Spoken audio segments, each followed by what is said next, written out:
a little something more. I've got a plan in mind, a special thing in store. The light bulb inside my head says, get out and play, 'cause you never feel this way. It's my lucky day, it's my lucky day. Morning students, I am Rajan Chipa from Pragya academy Gangapur city. कैसे हैं आप? बढ़िया हैं? चलिए देखिएगा, आज कल तो हमने पढ़ा था प्रकाशिक समावयव था और उसमें पढ़ा था प्रतिबिंब समावयव, अप्रतिबिंब और मीजो यौगिक। आज हम पढ़ रहे हैं प्रकाशिक शुद्धता या प्रतिबिंब रूपी अधिकता। प्रकाशिक शुद्धता को इंग्लिश में कहते हैं ऑप्टिकल प्यूरिटी एंड प्रतिबिंब रूपी अधिकता को कहते हैं एमेनेंशियोमेरिक एक्सिस।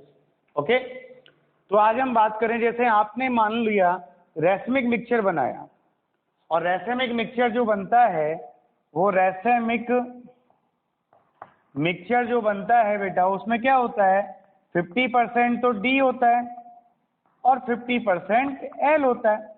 लेकिन यदि मान लो मैं मिला रहा हूं उनको और मैंने कुछ डिफरेंट रेशियो में मिला दिया, तो उस मिक्सचर का कुछ पार्ट तो रैसेमिक बन गया और कुछ पार्ट रैसेमिक नहीं बना, और जो पार्ट रैसेमिक नहीं बना वो कहलाता है ऑप्टिकली प्योर। क्या कहलाता है? वो ऑप्टिकली प्योर कहलाता है, मतलब प्रकाशिक शुद्धता कहलाती है वो।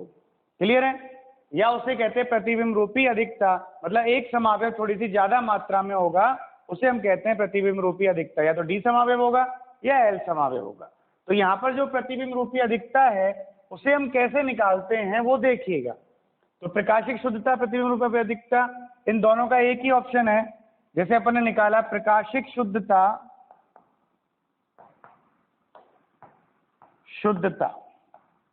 इसे हम कहेंगे ऑप्टिकल प्यूरिटी शॉर्ट में आगे, या प्रतिबिंब रूपी अधिकता, इसे हम कहेंगे क्या? एनेंशियोमेरिक एक्सिस। इन दोनों का फॉर्मूला एक ही है। क्लियर है? क्या होता है? ये फॉर्मूला है डी माइनस एल, मतलब जो डी आइसोमर है वो minus L upon D plus L. ये मैंने मॉड लगाया ऊपर। मॉड क्यों लगाया? फिर मान लो माइनस ज्यादा में हुआ तो माइनस में वैल्यू नहीं आए, क्योंकि ये तो माइनस जो एल है भाई, जो एल है वो एल अगर ज्यादा हो गया तो माइनस में क्यों आएगी वैल्यू? एक्सिस है तो पॉजिटिव ही आएगा एक्सिस। तो अब अगर डी है तो प्लस वाला है और एल है तो माइनस वाला। ये जो माइनस और प्लस है वो ऑप्टिकल रोटेशन है, मतलब जो समतल ध्रुवित प्रकाश है अगर प्लस आ रहा है तो दाईं ओर और माइनस आ रहा था तो बाईं ओर वाला इंटू 100। क्लियर? एक ये फॉर्मूला होता है एनेंशियोमेरिक एक्सिस का। एक फॉर्मूला होता है दूसरा वाला ऑप्टिकल प्यूरिटी या एनेंशियोमेरिक एक्सिस। इसका जो फॉर्मूला होता है वो क्या होता है? मान लो आपको दे रखा प्रेक्षित घूर्णन कोण और विशिष्ट घूर्णन कोण, दोनों दे रखे हो, तो आप कैसे निकालेंगे? तो आप यहाँ पे लिखते हैं प्रेक्षित घूर्णन कोण बट्टे, यहाँ पर आएगा विशिष्ट घूर्णन कोण। क्लियर है? इंटू 100। क्लियर? तो यहाँ पर जो आएगा ऑप्टिकल प्यूरिटी का फॉर्मूला जो आया वो क्या आया? प्रेक्षित घूर्णन कोण तो होता है अल्फा ऑब्जर्व्ड और विशिष्ट घूर्णन कोण होता है अल्फा लैम्बडा टी। क्लियर है? ये जानते हैं आप। इंटू 100। कोई दिक्कत है तो आप बताइए। ये है प्रकाशिक शुद्धता या प्रतिबिंब रूपी अधिकता, मतलब एनेंशियोमेरिक एक्सिस। क्लियर?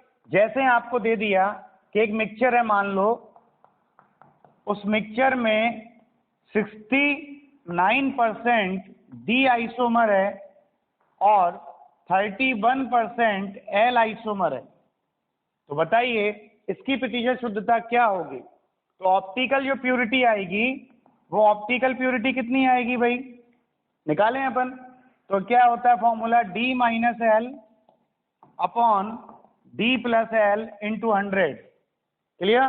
तो यहाँ पर D minus L 69 minus 31 upon 69 plus 31।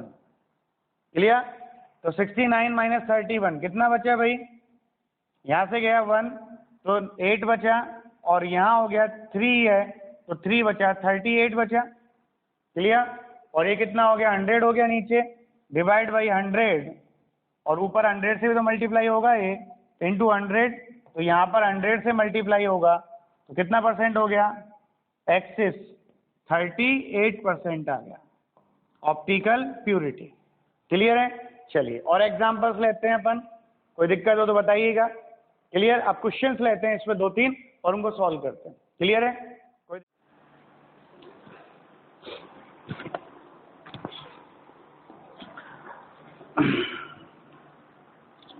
17.4 इसका तो आंसर है ना, 4 है और उसका आंसर निकालना है। अब देखिएगा हमें ये 2 क्वेश्चंस दे रखे हैं, इनको हम सॉल्व करें, कैसे करेंगे?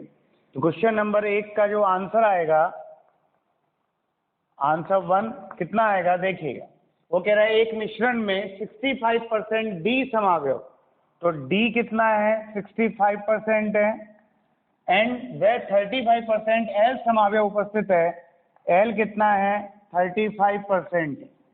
तो प्रतिबिंब रूपी अधिकता ज्ञात कीजिए। तो आपको क्या निकालनी है? एनेंशियोमेरिक एक्सिस निकालनी है। क्लियर है? फिर कह रहा है कि यदि इसके पूर्णतः शुद्ध डी या प्लस समावयव का विशिष्ट घूर्णन, मतलब आपको डी समावयव का विशिष्ट घूर्णन दे रखा है alpha lambda T plus 58 degree. हमेशा ध्यान दीजिएगा डी का दे रखा है तो एल का भी इतना ही होगा, बस ये साइन जो है वो प्लस की जगह पे क्या आ जाएगा? माइनस आ जाएगा। तो डी क्लॉकवाइज घुमाएगा और एल एंटी क्लॉकवाइज घुमाएगा। क्लियर है? ये गिवन है, दे रखा है आपको। तब मिश्रण का प्रेक्षित घूर्णन कोण क्या होगा?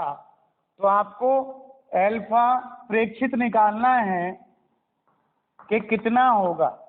ओके, वो देखिएगा कैसे निकालते हैं अल्फा प्रेक्षित, वो देखिएगा आप कैसे आएगा वो देखें।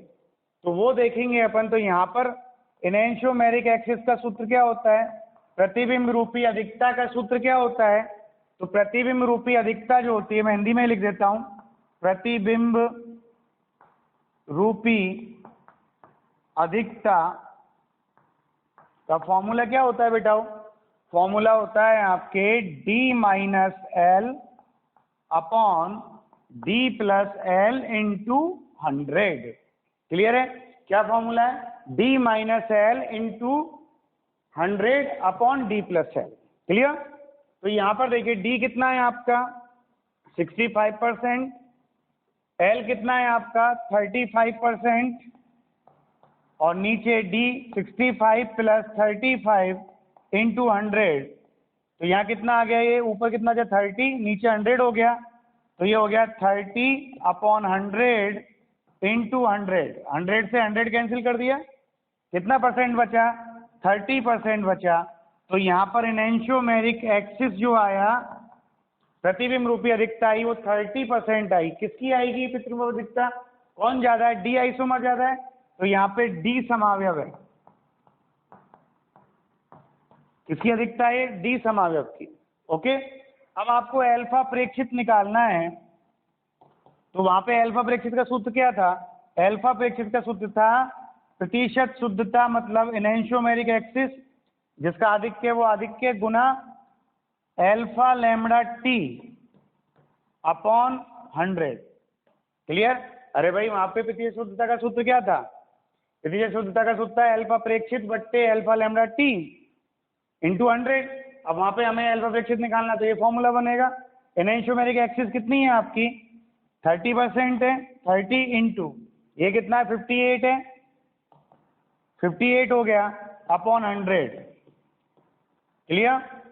इसको सॉल्व किया, सॉल्व करने पे कितना आएगा वो निकालिएगा आप। कितना आएगा भाई? 10 से 10 गया, 3 से मल्टीप्लाई किया, 3 इंटू 8 24, 2 15 और 2 17 divide by 10, that is plus का 17.4 डिग्री। और मैंने प्लस क्यों लगाया? क्योंकि ये डी समावयव आधिक्य में बच रहा है। तो डी कौन सा होता है? प्लस वाला होता है, तो मैंने लगा दिया प्लस। क्लियर? कोई दिक्कत? अब देखें अपन यहाँ पर एग्जाम क्वेश्चन नंबर सेकंड कैसे होएगा वो देखिएगा। क्वेश्चन नंबर सेकंड को करना है अपन को, तो वो देखिएगा क्वेश्चन नंबर सेकंड का आंसर कैसे आएगा। सॉल्यूशन करते हैं क्वेश्चन नंबर सेकंड का, कैसे आएगा वो देखिएगा। क्या कह रहा है क्वेश्चन नंबर सेकंड आंसर 2, ये कह रहा है कि एक मिश्रण जिसमें 6 ग्राम प्लस ब्यूटेन 2ऑल और 4 ग्राम माइनस ब्यूटेन 2ऑल उपस्थित है, यदि प्लस ब्यूटेन 2ऑल का प्रतिबिंब शुद्ध प्रतिबिंब रूप के विशिष्ट घूर्णन का मान 13.5 इकाई हो, तो मिश्रण के लिए प्रतिबिंब रूप अधिकता एनेंशियोमेरिक एक्सिस याद करनी है और प्रेक्षित घूर्णन का मान ज्ञात करना है। अब यहाँ पे हमें प्लस मतलब डी वाला और माइनस मतलब एल वाला, इनके ग्राम में मात्रा दे रखी है, परसेंटेज नहीं दे रखी। और जब परसेंटेज नहीं दे रखी कोई दिक्कत नहीं, क्योंकि जिस रेशियो में ग्राम है उसी रेशियो में उनकी परसेंटेज होंगी, तो हमें इन ग्रामों की परसेंटेज मान ले, कोई दिक्कत ही नहीं है। तो यहाँ देखो डी कितना दे रखा है, पढ़ो। एक मिश्रण जिसमें 6 ग्राम प्लस ब्यूटेन 2ऑल, तो 6 ग्राम तो डी है। एल कितना दे रखा है आपको, वह 4 ग्राम माइनस ब्यूटेन 2ऑल, 4 ग्राम एल है। यदि plus butane plus 2 butane knoll के शुद्ध प्रतिबिंब रूप का विशिष्ट घूर्णन, मतलब आपको अल्फा लैम्डा टी दे रखा है कितना, प्लस का 13.5 इकाई दे रखा है, तो इकाई में ही आंसर निकाल लेंगे, बाकी डिग्री भी आप लिख सकते हैं। कोई दिक्कत आए तो बताइएगा मेरे को, क्लियर है। फिर आप यहाँ पे देखें क्या कह रहा है वो, तो प्रतिबिंब रूपी अधिकता एनेंशियोमेरिक एक्सिस ज्ञात करनी है और प्रेक्षित घूर्णन कोण अल्फा प्रेक्षित भी ज्ञात करना है कि क्या आएगा। बस ये 2 चीज निकालनी है। तो आप यहाँ देखिएगा, इनको यहाँ प्रतिशत मान लीजिए, अगर प्रतिशत नहीं दे रखा तो ग्राम कोई। तो यहाँ पर एनेंशियोमेरिक एक्सिस का सूत्र क्या होता है, ये सूत्र था d minus L upon D plus L into 100, यही था सूत्र। तो d माइनस एल कितना है, d कितना है आपके 6 minus L 4 upon D plus L 6 plus 4 into 100। ऊपर कितना बचा, 6 में से 4 गए तो 2 बचेगा, 6 प्लस 4 10 हो गया, इंटू 100, 10 से 10 कैंसिल, देन कितना बचा 20%। तो प्रतिशत शुद्धता कितनी आई, 20%। किसकी आई है, डी समावयव ज्यादा है तो 20% डी समावयव होगा, मतलब प्रेक्षित घूर्णन कोण प्लस में आएगा। अगर ये आधिक्य माइनस में आता, एल समावयव होता तो प्रेक्षित घूर्णन कोण माइनस में आता। क्लियर। तो आप यहाँ देखें डी समावयव हो गया। अब आपसे क्या पूछा है, अल्फा प्रेक्षित पूछा है। क्या पूछा है बेटाओ, अल्फा प्रेक्षित पूछा है। तो मैं अल्फा प्रेक्षित को कैसे निकालूंगा वो देखिएगा। अल्फा प्रेक्षित का फॉर्मूला क्या होता है, प्रतिबिंब रूपी अधिकता गुना अल्फा लैम्डा टी बट्टे 100, ये होता है भाई। कोई दिक्कत। तो यहाँ पे देखिएगा एनेंशियोमेरिक एक्सिस कितना है, 20% है, गुना अल्फा लैम्डा टी कितना है 13.5 है अपॉन 100। क्लियर। तो यहाँ पे अल्फा प्रेक्षित कैसे निकलेगा, 1 0 से 1 0 गया, 2 से गुना किया, कितना हो गया भाई 2 पंजे 10 0 और 13 26 और 1 27 बट्टे 10 कितना आया, प्लस का 2.7 इकाई आएगा। कितना आएगा, प्लस का 2.7 इकाई। ये फॉर्मूला आया कि नहीं आया, क्लियर है। अब हम पढ़ते हैं तो कुल जो त्रिविम समावयव हैं उनकी संख्या ज्ञात करना, वो कैसे ज्ञात करेंगे वो आप देखिएगा। ये आया कि नहीं आया पहले, क्लियर है कंसेप्ट। इन क्वेश्चंस को दोबारा सॉल्व करिएगा बिना सॉल्यूशन देके, आंसर आपको लाने, दिक्कत आए तो मुझे बताइएगा, ठीक है।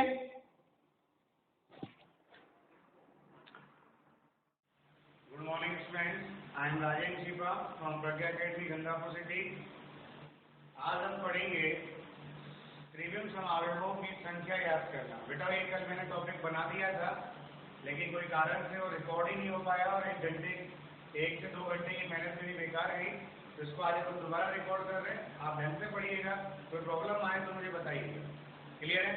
तो आप देखिए यहाँ पर अपन बात करें किसकी, त्रिविम समावयवों की संख्या ज्ञात करना।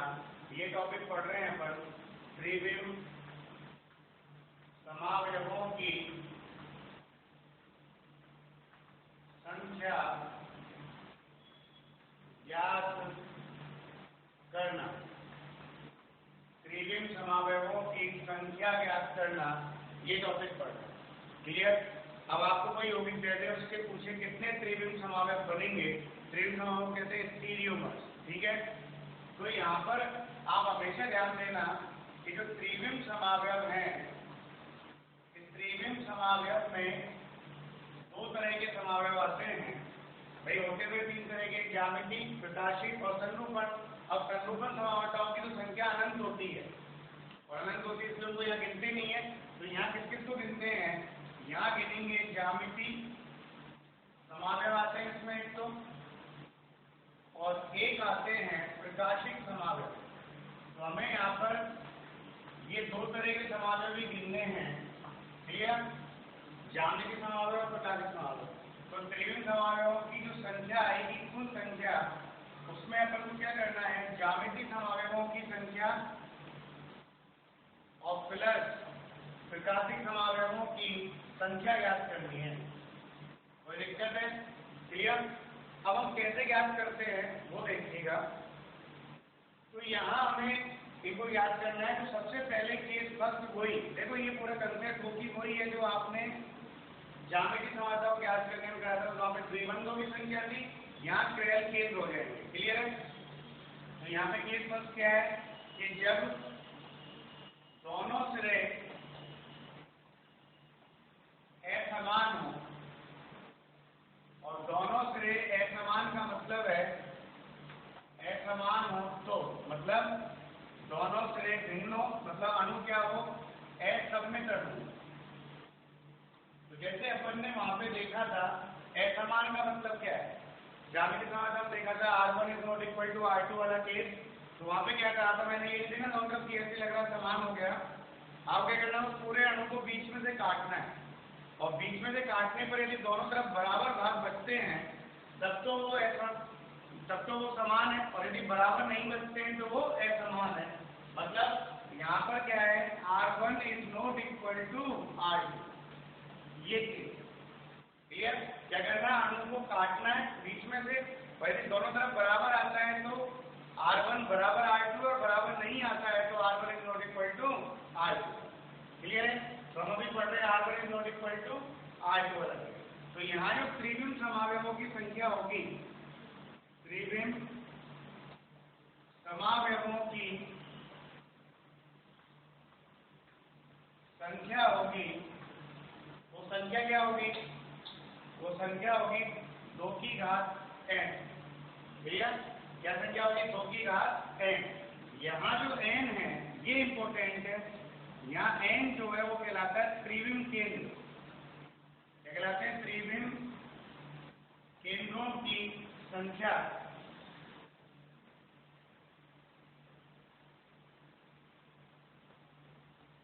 इन्हें हम कहते हैं त्रिविम केंद्रों की संख्या। तो ये कहलाता है स्टीरियो सेंटर। क्या कहलाते हैं, स्टीरियो सेंटर। इन्हें हम काइरल सेंटर भी कहते हैं। क्लियर है?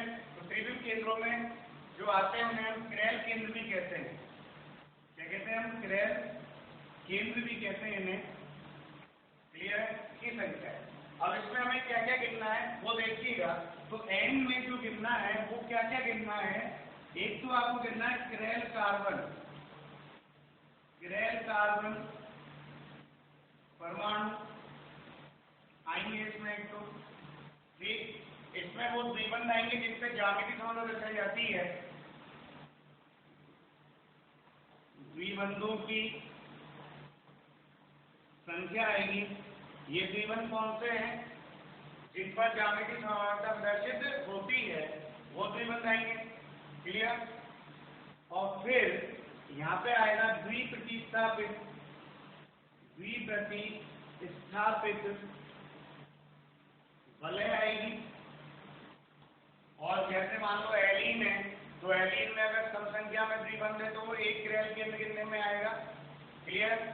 अगर वो स्पाइरेंट है तो वहां पर एक स्पाइरोकार्बन जो आएगा बीच वाला वो एक किरल केंद्र के रूप में कितने में आएगा। यदि वहां पर साइक्लोएल्किलीडीन है तो साइक्लोएल्किलीडीन में देखो एलीन तो ये वाला हो गया, तो ये एक पूरा किरल केंद्र है। आपने स्पाइरन ले लिया तो स्पाइरन में जो ये स्पाइरोकार्बन है पूरा एक किरल केंद्र कहलाएगा। आपने साइक्लोएल्किलीडीन ले लिया ऐसे, तो ये एक किरल केंद्र कहलाएगा। क्लियर? तो ये तो सबसे प्रकाशिक सक्रियता दर्शा रहा है ना यौगिक कोई। और एक यदि आपने आइसोमेनिल ले लिया तो ये जो बंद है, बंद पे क्या करता है, प्रकाशिक सक्रियता प्रदर्शित करता है, तो ये भी एक किरल केंद्र कहलाएगा। इसके अलावा जैसे आपने बहुत से ऐसे यौगिक लिए जिनमें किरल कार्बन नहीं था, जैसे जर्मेन, सिलेन लिए थे ना भाई, उनमें भी वो एक किरल केंद्र कहलाएगा। क्लियर है? तो यहाँ पर आप देखिएगा ये द्विप्रतिस्थापित भले होगी, कोई दिक्कत है तो आप बताइएगा। तो ऐसे गिनते हैं। फिर यहाँ पे अपन बात करें तो किरल केंद्रों में तो ये सारी की जाती है किरल कार्बन परमाणु द्विबंध। कौन से वाले द्विबंध? जो ज्यामितीय समानता प्रदर्शित करते हैं, और द्विप्रतिस्थापित बल है जो ज्यामितीय समानता दर्शाती है, न कि बेंजीन बल है। क्लियर? और फिर आता है आपके एलीन वाला, एक किरल कार्बन हो, एक किरल केंद्र होगा। एलीन के बाद स्पाइरेंस में एक किरल केंद्र होगा, फिर बाइफेनिल में एक किरल केंद्र होगा, फिर साइक्लोएल्किलीन में एक किरल केंद्र होगा। अब ये तो आ गई आपके त्रिविम समावयव की संख्या। अब इनमें से आपसे पूछे कि कितने तो प्रकाशिक सक्रिय होंगे, कितने मीजो होंगे, कितने रैस्मिक मिक्सचर होंगे, वो देखना है। तो यहाँ पर अगर अपन को कहे कि सर प्रकाशिक सक्रिय समावयव कितने होंगे, ये देखो। अब पूरा अणु असममित है, और जब पूरा ही अणु असममित है तो यहाँ पर कोई भी प्लेन ऑफ सिमेट्री के जाने की संभावना नहीं है, और संभावना नहीं है तो सारे प्रकाशिक सक्रिय होंगे। तो जितने भी बन रहे हैं त्रिविम समावयव वो सारे के सारे प्रकाशिक सक्रिय होंगे। क्लियर? फिर हम बात करें मीजो यौगिक कितने होंगे।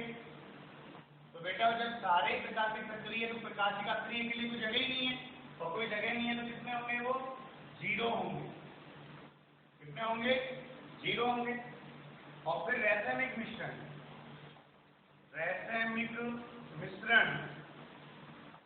तो रैसमिक मिश्रण में क्या होता है कि जो रैसमिक मिश्रण है वो हमेशा प्रकाशिक सक्रिय समावयवों की संख्या का आधा होता है। मतलब आप जानते हैं रैसमिक मिश्रण में क्या होता है, एक डी समावयव और एक एल समावयव बराबर मात्रा में मिलते हैं भाई। तो मान लो प्रकाशिक सक्रिय होंगे 2 की घात n, तो इनमें से आधे तो डी होंगे, आधे एल होंगे, तो मिक्सचर कितने बनेंगे, आधे ही बनेंगे ना भाई। तो रैसमिक मिश्रण बनेंगे प्रकाशिक सक्रिय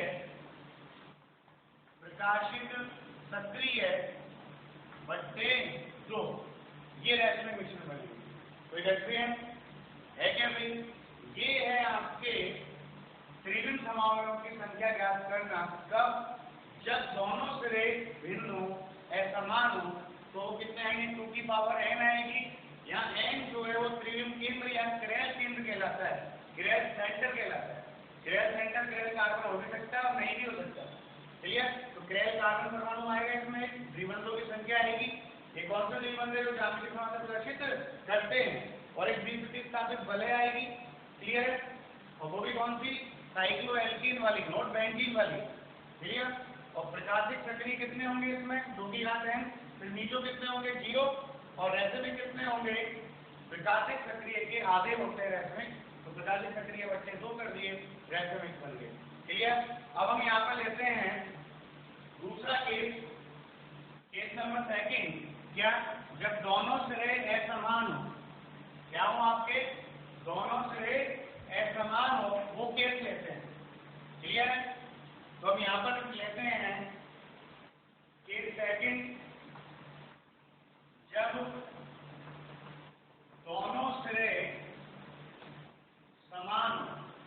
पहले तो असमान ले लिया, अब लेते हैं अपन असमान हो, मतलब R1 बराबर R2 हो। तो जब दोनों सिरे समान हो, तो दोनों सिरे समान का मतलब क्या है बेटा? समान का मतलब है कि जो भी हमें अणु दे रखा है उस अणु को हम बीच में से काटेंगे और काटने पर यदि दो बराबर भाग आते हैं तब वो समान है। क्या है वो? समान। भाई काटा, काटने में दोनों तरफ बराबर हिस्सा आ रहा है, सेम चीज आ रही है दोनों तरफ, तब तो वो समान है, सेम नहीं आ रही है तो वो असमान। तो R1 बराबर R2 हो तो इसमें दो केस आते हैं। ये आता है जब n सम हो, मतलब जो क्रेल केंद्र है वो सम हो। सम का मतलब 2, 4, 6, 8, 10, 12, ठीक है ना, वो सम हो, तब की बात करते हैं। तो यहाँ पर जो त्रिविम समावयवों की संख्या आएगी, त्रिविम समावयवों की संख्या आएगी, वो आएगी 2 की घात n - 1 प्लस 2 की घात n बट्टे 2 - 1। कितनी आएगी? 2 की घात n - 1 प्लस 2 की घात n बट्टे 2 - 1। क्लियर? ये आएगी। अब यहाँ पे अगर अपन से बात करें प्रकाशिक सक्रिय है, तो प्रकाशिक सक्रिय समावयव कितने होंगे? प्रकाशिक सक्रिय समावयव होंगे कितने बेटा? 2 की घात n - 1। और ये बाकी के मीजो है, तो यहाँ पर मीजो समावयव कितने होंगे? मीजो समावयव कितने होंगे? 2 की घात n बट्टे 2 - 1। क्लियर है? ये मीजो है। फिर अपन से पूछे रासायनिक मिश्रण क्या होंगे? रासायनिक मिश्रण होंगे प्रकाशिक सक्रिय का आधा, तो ऑप्टिकल एक्टिव का आधा। हमेशा ये ध्यान रखना, ऑप्टिकल एक्टिव कितने हैं आपके पास? 2 की पावर n - 1 बट्टे 2। क्लियर? ये तो हो गया क्या? जब n सम हो तब की बात है। तो जब n सम हो तो त्रिविम समावयव की संख्या कितनी आएगी? 2 की घात n - 1 प्लस 2 की घात n बट्टे 2 - 1। क्लियर? और यहाँ प्रकाशिक सक्रिय कितने होंगे? 2 की घात n - 1 होंगे। मीजो समावयव कितने होंगे? 2 की घात n बट्टे 2 - 1 होंगे। और रासायनिक मिश्रण कितने होंगे? ऑप्टिकल एक्टिव का आधा और 2 की पावर n - 1/2। क्लियर? चलिए फिर यहाँ पे हम देखें बी केस लें कि जब n विषम हो, और जब n विषम हो तो त्रिविम समावयवों की संख्या कितनी आएगी वो देखिएगा। n विषम हो, विषम का मतलब 1, 3, 5, 7, 9, 11। तो इसमें 1 नहीं गिनेंगे क्योंकि 1 में तो असमित आता है। कौन सा अणु आएगा? वो असमित अणु आएगा।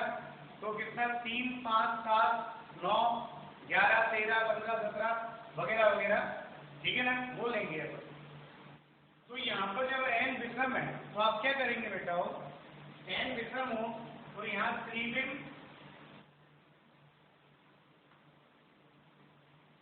समावयवों की संख्या कितनी आएगी भाई? 2 की घात n - 1 आएगी। कितनी आएगी? 2 की घात n - 1 होगी। अब इसमें से जो प्रकाशिक सक्रिय होंगे, प्रकाशिक सक्रिय समावयव जो होंगे वो कितने होंगे? 2 की घात n - 1 माइनस 2 की घात n - 1/2 होंगे। क्लियर? ये प्रकाशिक सक्रिय होंगे। और फिर मीजो कितने होंगे? मीजो समावयव, तो बेटा जितना ये घटाया है प्रकाशिक सक्रिय है तो सारे प्रकाशिक सक्रिय हैं, तो सारे मीजो हैं। और मीजो है तो कितने आएंगे? 2 की पावर n - 1/2। क्लियर? कितना आएगा? 2 की पावर n - 1/2। और रासायनिक को निकालने का तरीका है क्या? प्रकाशिक सक्रिय का आधा। तो प्रकाशिक सक्रिय समावयव कितने? ये पूरे ऑप्टिकल एक्टिव का आधा। ऑप्टिकल एक्टिव कितने हैं आपके पास? 2 की पावर n - 1 माइनस 2 2 की पावर n-1/2 का आधा। क्लियर है? तो ये थे बेटा त्रिविम समावयवों की संख्या ज्ञात करना, और इसी सूत्रों से आप एकाधिक समावयवों की संख्या भी ज्ञात कर सकते हैं, और इस सूत्र से आप ज्यामितीय समावयवों की संख्या भी ज्ञात कर सकते हैं। कोई दिक्कत आए तो आप मुझे बताइएगा, कोई प्रॉब्लम आए तो बताइएगा। अब यहाँ पे बस ये देखना है कि ये n का मान कैसे गिनते हैं, किस तरीके से गिनते हैं, वो देखना सीखते हैं। वो एग्जाम्पल देंगे, वो देखते हैं। क्लियर है? कोई प्रॉब्लम है तो आप बताइए। अब हम एग्जाम्पल्स लेते हैं, कैसे हम त्रिविम समावयव निकालेंगे और कैसे नहीं निकालेंगे, और कैसे n की वैल्यू गिनेंगे। आप एक एक एग्जाम्पल को ढंग से देखिएगा, कोई प्रॉब्लम आए तो मुझे बताइएगा। ठीक है ना भाई? जैसे अपन यहाँ बात करें एग्जाम्पल नंबर 1, एग्जाम्पल नंबर 1 है CH3 CH Br CH Br CH Br और इधर लगा दिया C2H5।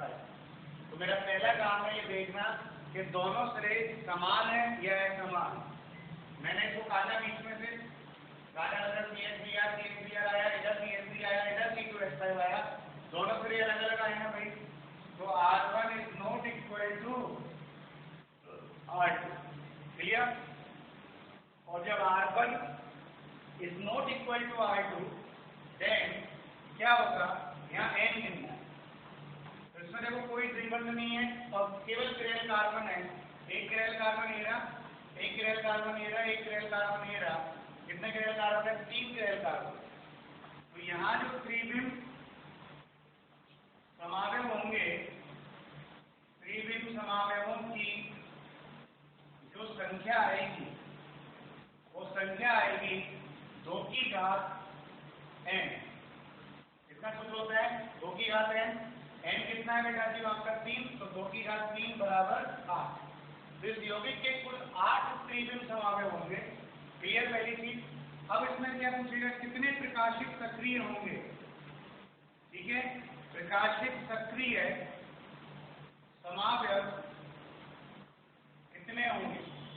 तो प्रकाशित सक्रिय समावयव जितने त्रिविम समावयव हैं इनके, इसमें उतने पूरे के पूरे प्रकाशित सक्रिय होंगे। क्यों? क्योंकि दोनों सिरे बराबर नहीं है, और जब दोनों सिरे बराबर नहीं है तो वहां प्लेन ऑफ सिमेट्री नहीं जा सकता।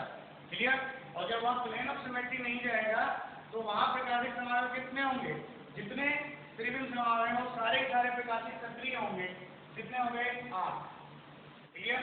और जब सभी प्रकाशित सक्रिय हो गए तो मीजो समावयव कितने होंगे? मीजो समावयव होंगे 0।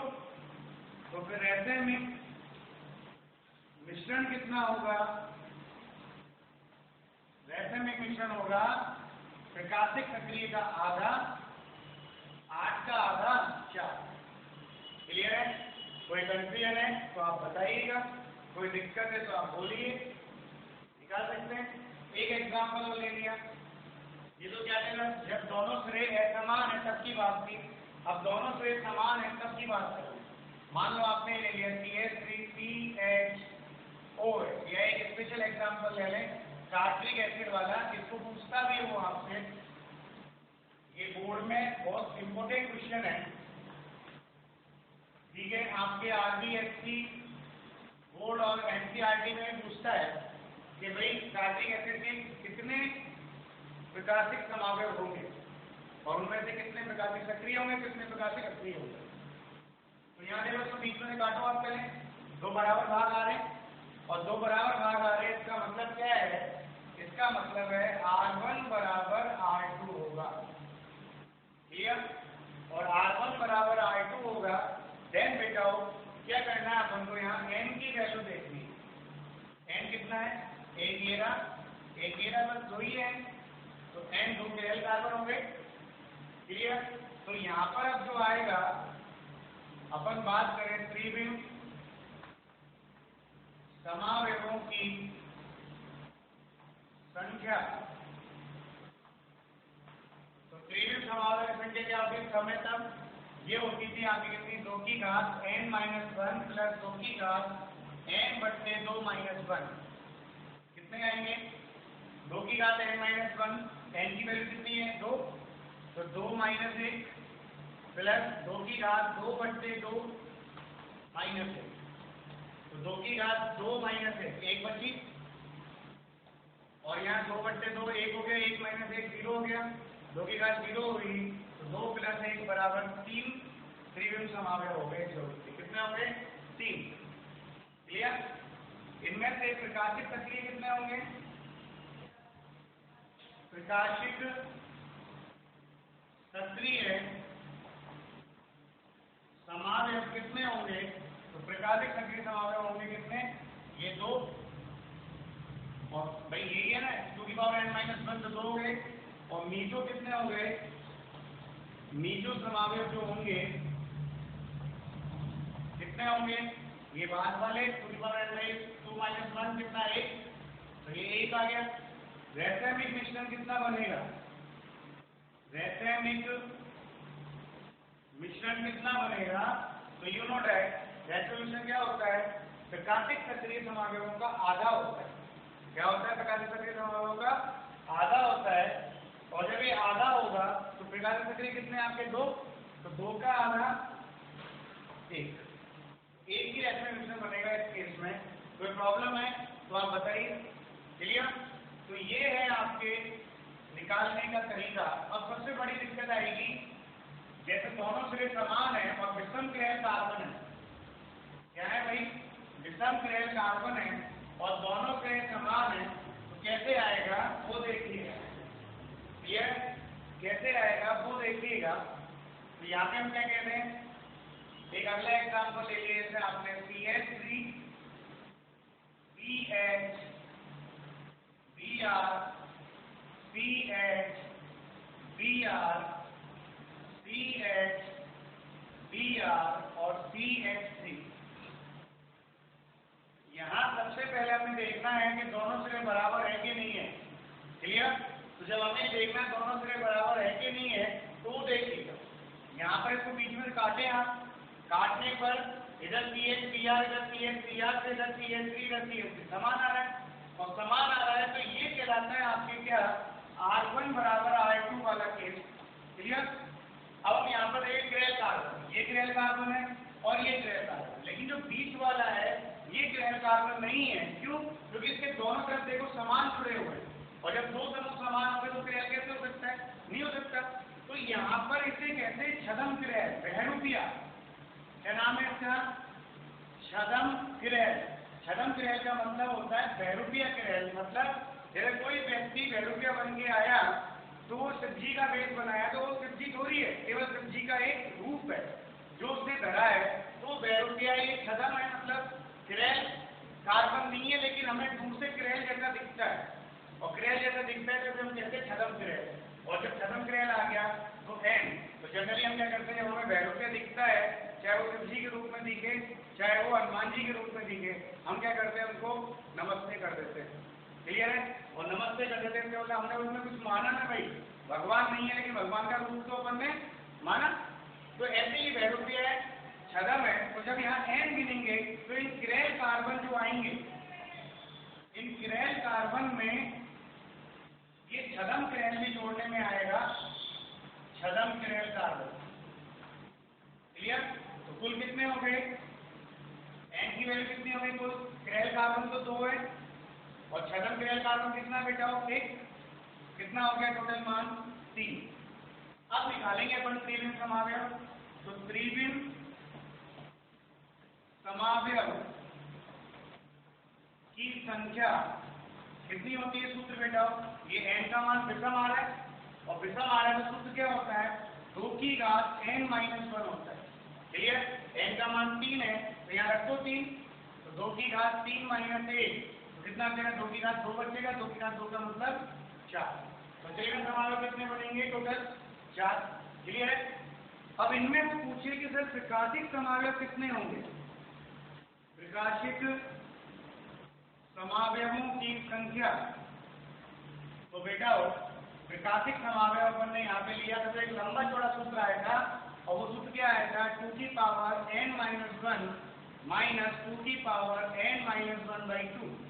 ये आएगा, और ये आएगा तो देखो वैल्यू रखो n की, 2 की घात 3 - 1 माइनस 2 की घात 3 - 1/2 कितना कितना आएगा 2 की घात 2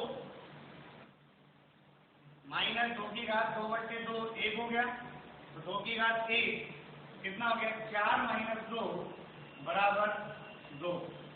तो प्रकाशिक सक्रिय कितने होंगे कुल 2 समावेश होंगे। तो बस यहाँ पे ये देखना है छदम देखना आया कि नहीं आया, बस देखना जो बीच में एक किरेल कार्बन जब समान आएंगे ना ऐसे तो उसमें बीच में एक किरेल कार्बन आएगा वो छदम कहलाएगा। और फिर यहाँ पे देखो मीजो समावेश कितने होंगे, मीजो समावेश कितने होंगे भाई, जो ये बच गए बाद वाले 2 की घात n-1/2 ये मीजो होंगे। तो 2 की घात n-1 2 की घात n3-1/2 क्लियर। तो 2/2 1 हो गया, 2 की घात 1 बराबर 2 आ गए, मीजो 2 हो गए। रैसेमिक कितने होंगे, रैसेमिक मिश्रण कितने होंगे, रैसेमिक मिश्रण होता है प्रकाशिक सक्रिय का आधा। प्रकाशिक सक्रिय कितने हैं आपके 2 का आधा 1 निकाल सकते हैं, कोई प्रॉब्लम। बस इसमें देखना विषम वाले में आपको ये दिखेगा, क्योंकि अगर ये नहीं मालूम तो विषम आएंगे ही नहीं ना, सारे समय तो क्या सारे समय और समय तो अगर आप आंसर नहीं निकाल सकते तो यहाँ विषम वाले केस में आपको छदम क्रिया गिनना पड़ेगा। क्लियर। जैसे अपन यहाँ बात करें एक और एग्जांपल ले लें, एक और एग्जांपल ले लें। मान लो यहाँ पे आपने ले लिया CH3 CH Br CH Br CH OH CH Br CH Br और CH3 ये एग्जांपल ले लिया।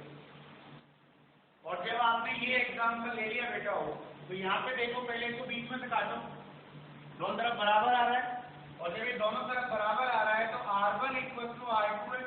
अब N देखो कितना है, ये किरेल कार्बन है, ये किरेल कार्बन है, ये किरेल कार्बन है और ये किरेल कार्बन है, लेकिन ये बीच वाला किरेल नहीं है जो कि दोनों तरफ बराबर हो गए ना इसके, और दोनों तरफ बराबर हो गए तो किरेल नहीं है, तो ये कहलाएगा छदम किरेल, जिसको मैंने डॉट से रिप्रेजेंट किया है। क्या है छदम किरेल, क्लियर। तो ये छदम किरेल हो गए, तो कुल कितने किरेल कार्बन माने जाएंगे 1 2 3 4 और 1 5। तो किरेल केंद्र जो है वो 5 माने जाएंगे। तो किरेल केंद्र में क्या आएगा, किरेल कार्बन भी आएगा, छदम किरेल कार्बन भी आएगा। क्लियर है। ये CH2 वाला नहीं आएगा, ये ऐसे वाला ही आएगा जिसमें दोनों तरफ ये जुड़ रहे हैं। क्लियर। अब अपन यहाँ देखिए n बराबर 5 हो गया, n बराबर 5 हो गया, तो त्रिविम समावयवों की संख्या कितनी आएगी 2 की घात n-1। क्लियर। और 2 की घात n-1 का मतलब क्या है 2 की घात 5 - 1, तो कितनी बची 2 की घात 4 बची। 2 की घात 4 का मतलब कितना होता है 16 होता है। क्लियर। फिर यहाँ से अपन बात करें कि इनमें प्रकाशिक सक्रिय कितने होंगे, प्रकाशिक सक्रिय तो उसका सूत्र क्या था 2 की घात n-1 माइनस 2 की घात n-1/2, तो 2 की घात n-1 माइनस 2 की घात n-1/2 ये सूत्र था इसका।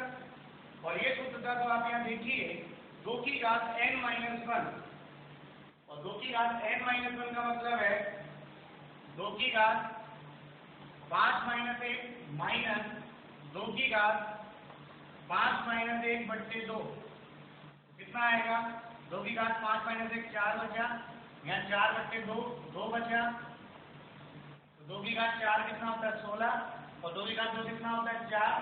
तो प्रकाशिक सक्रिय कितने हो गए 12, कितने हो गए प्रकाशिक सक्रिय 12। क्लियर। फिर यहाँ पे अपन बात करें मीजो यौगिक, मीजो समावेश कितने होंगे, जो प्रकाशिक सक्रिय नहीं है 16 में से वो सब मीजो है, तो कितने नहीं है प्रकाशिक सक्रिय 4, तो ये कितने हो गए मीजो 4। रैसेमिक, रैसेमिक मिश्रण कितना होगा, रैसेमिक मिश्रण होगा प्रकाशिक सक्रिय का आधा, कितना होगा प्रकाशिक सक्रिय का आधा। तो प्रकाशिक सक्रिय कितने आपके पास 12, तो ऑप्टिकल एक्टिव का आधा, तो 12 का आधा कितना हो गया 6 रैसेमिक मिश्रण बनेंगे। तो ये तो थे किरेल केंद्र पहचानना। अब एक ऐसा एग्जाम्पल ले लें जिसमें द्विबंध भी आ जाए और क्रियल कार्बन भी आ जाए और अन्य भी आ जाए, तो अपन कैसे लेते हैं वो एग्जाम्पल, वो देखिएगा। क्लियर? अपन अब ये एग्जाम्पल ले लें कि कैसे आएगा। ये एग्जाम्पल लिया अपन ने, मान लो CH3 CH double bond CH CH CH, और यहाँ पर ले लिया CH double bond C double bond CH और CH डबल बॉन्ड CH और CH। मैंने इसमें सब तरह के एग्जाम्पल्स मिक्स कर लिए और एक मिक्सचर बना दिया इसको। अब इसके हम पूछें कि कितने त्रिविम समावयव होंगे। क्लियर? तो कितने त्रिविम समावयव होंगे वो देखिएगा। क्लियर है? तो यहाँ पर सबसे पहले तो देखिए R1 बराबर R2 है या R1 is not equal to R2। तो हमने इसको यहाँ पे देखो टोटल 1 2 3 4 5 6 7 8 9 10 कार्बन है, तो मैंने यहाँ से काट दिया। देखना बराबर आ रहा है कि इधर CH के इधर C आ रहा है, तो बराबर है ही नहीं, नियम छोड़ो, काम खत्म। कौन सा केस आ गया? R1 is not equal to R2। अब यहाँ पे N गिनना है। N क्या है? क्रियल केंद्र। क्रियल केंद्र में क्या था? पहले तो क्रियल कार्बन, क्रियल कार्बन एक ही है। क्लियर? ये क्या हो गया? ये ले लिया मैंने क्रियल कार्बन वाला। क्लियर? फिर आपके आएंगे द्विबंध जो ज्यामितीय भाग में प्रयुक्त करते हैं। एक ये वाला द्विबंध है और एक ये वाला है। ये तो एलीन वाला है, देखो लगातार तो जो द्विबंध आएंगे उसमें अगर विषम संख्या में आगे लगातार 1 2 यहाँ पर आता है द्विबंध, तब तो इसको गिनते। ठीक है? द्विबंधों में बाकी द्विबंध ये रहा एक और एक ये रहा, तो 2 हो गए आपके द्विबंध। और आप ये देखो ये बीच वाला जो है पूरा एलीन है, डबल बॉन्ड आ रहे हैं ना भाई, द्विबंध द्विबंध लगातार आ रहे हैं, तो यहाँ पर एक एलीन है। क्या है? एलीन है। तो 3 मिक्सचर हो गए, तो टोटल एन की वैल्यू कितनी हो गई? 4। कितनी हो गई टोटल एन की वैल्यू? 4 हो गई। 4 हो गई, तो यहाँ पे ये प्रजातिक समावयव सक्रिय निकालेंगे, तो यहाँ R1 is not equal to R2 है, तो यहाँ जो त्रिविम समावयव आएंगे, त्रिविम समावयव, इन्हें आप प्रकाशिक समावयव भी कह सकते हैं और इन्हें आप ज्यामितीय समावयव भी कह सकते हैं, दोनों मिक्सचर में आते हैं। त्रिविम समावयवों की संख्या जो आएगी वो संख्या आएगी कितनी? 2 की घात n, मतलब 2 की घात 4 मतलब 16। क्लियर? फिर अपन से पूछे कि प्रकाशिक सक्रिय समावयव कितने होंगे, तो मैंने आपको बता रखा है कि जब दोनों सिरे असमान हो, क्या हो? दोनों सिरे असमान हो, बराबर नहीं है, तो यहाँ पर ये सभी के सभी क्या होंगे? प्रकाशिक सक्रिय होंगे। और प्रकाशिक सक्रिय होंगे कितने होंगे? प्रकाशिक सक्रिय 16। मीजो समावयव कितने होंगे? मीजो समावयव कितने होंगे? देखिए आप 0, तो सारे प्रकाशिक सक्रिय तो मीजो की जगह नहीं बची। और रैसमिक मिश्रण कितने होंगे? रैसमिक मिश्रण होंगे प्रकाशिक सक्रिय का आधा। और प्रकाशिक सक्रिय कितने हैं आपके पास? 16। 16 का आधा 8। क्लियर? ये है प्रकाशिक समावयवी या त्रिविम समावयवियों को निकालने का तरीका। एक एग्जाम्पल और ले लेते हैं ताकि आपको n की वैल्यू निकालना परफेक्टली आ जाए। फिर तो आप सॉल्व करिएगा अपनी सीट में, एक्सरसाइज दे रखिए पीछे। अब कुछ भी बचा, केवल लास्ट वाले 3 पोर्शन बच जाएंगे, उसको अपन करते हैं। आज ही पढ़ेंगे उनको दोबारा, जो नया लेक्चर आएगा। तो कल का लेक्चर रिकॉर्ड कर रहे हैं अपन, क्योंकि कल क्या था कि लेक्चर डिलीट हो गया या मान लो रिकॉर्डिंग नहीं हुआ इस तरह से। तो यहाँ एग्जाम्पल है, अपन ये वाला एग्जाम्पल ले लिया, मान लो ये वाला एक एग्जाम्पल ले लिया। Br ClCl CH3 CH double bond CH CH3 और Cl, ये लिया। अब यहाँ पे देखें n की वैल्यू कितनी है। तो सबसे पहले आपको देखना काटा, दोनों बराबर आई नहीं है, तो R1 is not equal to R2 आया। क्लियर? अब यहाँ पे हमें देखना n, क्रियल केंद्रों की संख्या देखनी है,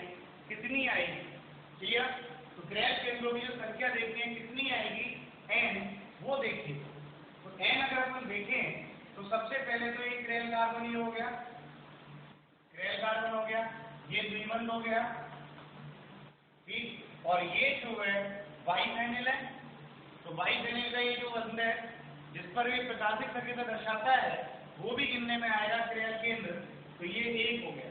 क्लियर? तो देखो ये तो है क्रेल कार्बन वाला, कौन सा है? Curl carbon. ये जो एक है ये क्या है आपका? द्विबंध है। क्लियर? और ये जो बंध है ये बंध कौन सा है आपके? ये पाई-ओ-टोल बॉन्ड है। कौन सा है? पाई-ओ-टोल बॉन्ड। क्लियर? कुल कितने हो गए एन की वैल्यू? 3 हो गई। और तो देख लो तो नहीं है, तो यहाँ जो त्रिविम समावयव होंगे, त्रिविम समावयव होंगे वो कितने होंगे? 2 की घात n मतलब 2 की घात 3 मतलब 8। कितने होंगे? 2 की घात n मतलब 2 की घात 3 मतलब 8। ये सारे के सारे क्या होंगे? प्रकाशिक सक्रिय समावयव कितने आएंगे? पूरे के पूरे प्रकाशिक सक्रिय हैं। क्लियर? मीजो कितने आएंगे? मीजो 0 आएंगे। रैसेमिक कितने होंगे? प्रकाशिक सक्रिय का आधा, 8 का आधा 4। क्लियर? तो ये थे बेटा उस त्रिविम समावयव को निकालने का तरीका, इनको पढ़िएगा और अपनी चीज को सॉल्व करिएगा। तो प्रॉब्लम आए तो आप मुझे बताइएगा। क्लियर?